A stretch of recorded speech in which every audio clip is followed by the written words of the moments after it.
Brandon, what is your role within EY, and what role do you play in helping your clients achieve their broader sustainability goals? Well, first of all, thank you for having me. It's nice to see everyone.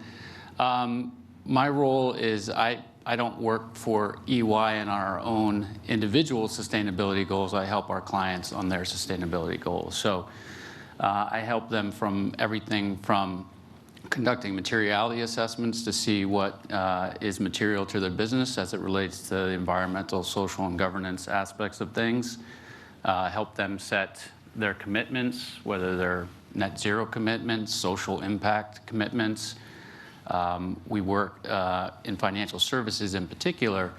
About 80 to 90% of the emissions within a financial services firm is actually associated with their financed emissions, the companies that they actually invest in. So we spend a lot of time in helping those companies understand what those emissions are and how they could potentially impact them or help those companies transition to a more sustainable society. A lot on the risk management front. What are the impacts of climate across their risk management frameworks and across their lines of business? Certainly some new product strategy and design work. There's a lot of opportunity, right? We talk about risk, but there's a lot of opportunity as well. And then, as probably everybody in this audience is familiar with, there's a lot of reporting and disclosure requirements that companies have to adhere to. Great. Now, to operationalize sustainability efforts, an organization must leverage data across the organization and tap into intelligent automation. How is EY helping the clients use automation to approach this challenge of leveraging large data sets from across the organization, and what investments have your clients made relative to automation and data discovery?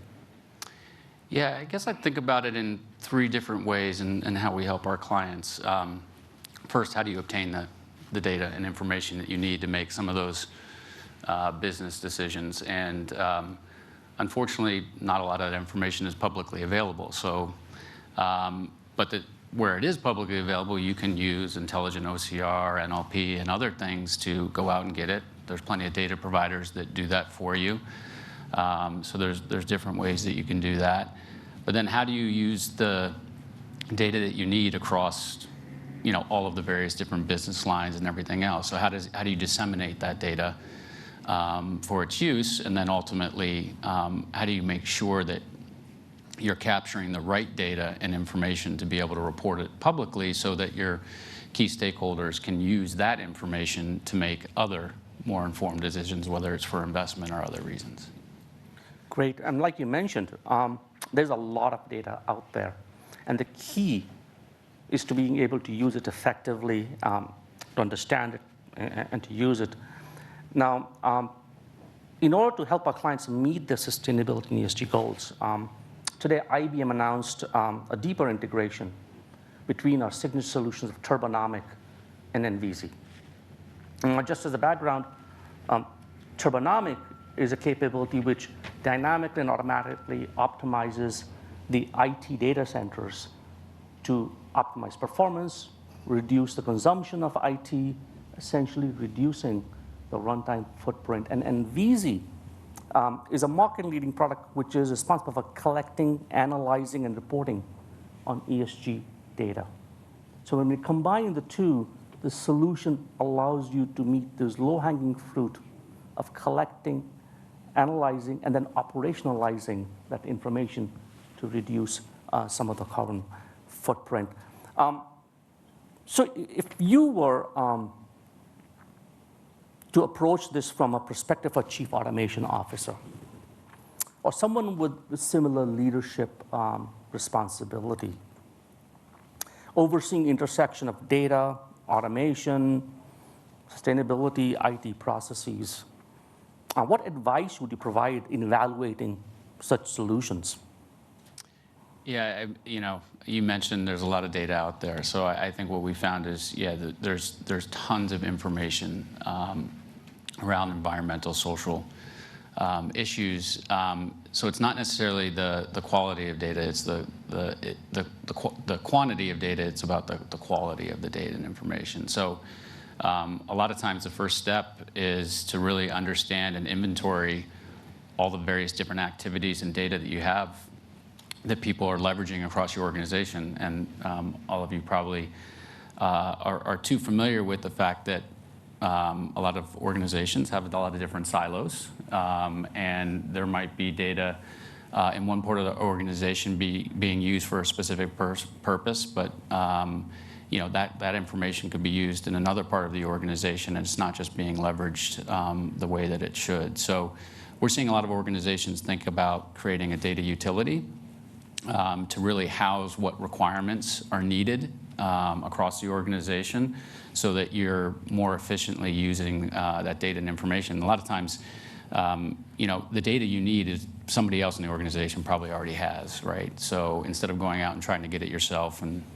paying extra money for it or anything else, you can probably leverage what you already have.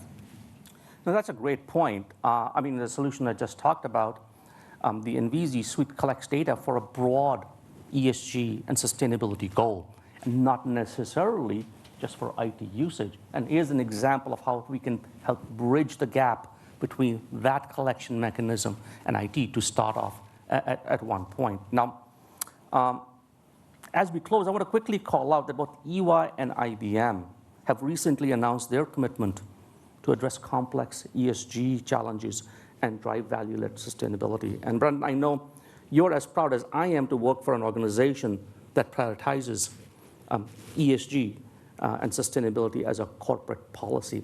Any final comments you have before we close? Yeah, I mean, I think we heard the other panelists' proof of value and other things. I mean, there are so many different use cases out there. And one of the things that I'm really excited about in working with IBM is really helping organizations sort of front to back, collecting that information from their clients about what their scope 1 and 2 emissions are, the emissions that they use, and leveraging technology and automation to be able to aggregate that information and really get a better understanding of what the emissions are from a measurement and monitoring perspective, because ultimately just capturing that information once and reporting it out really doesn't do anything unless you're managing and monitoring it on an ongoing basis. And that's what, from a societal perspective, we really need. We need more real-time information to be able to make some of those decisions to help us move to a more sustainable society at the end of the day.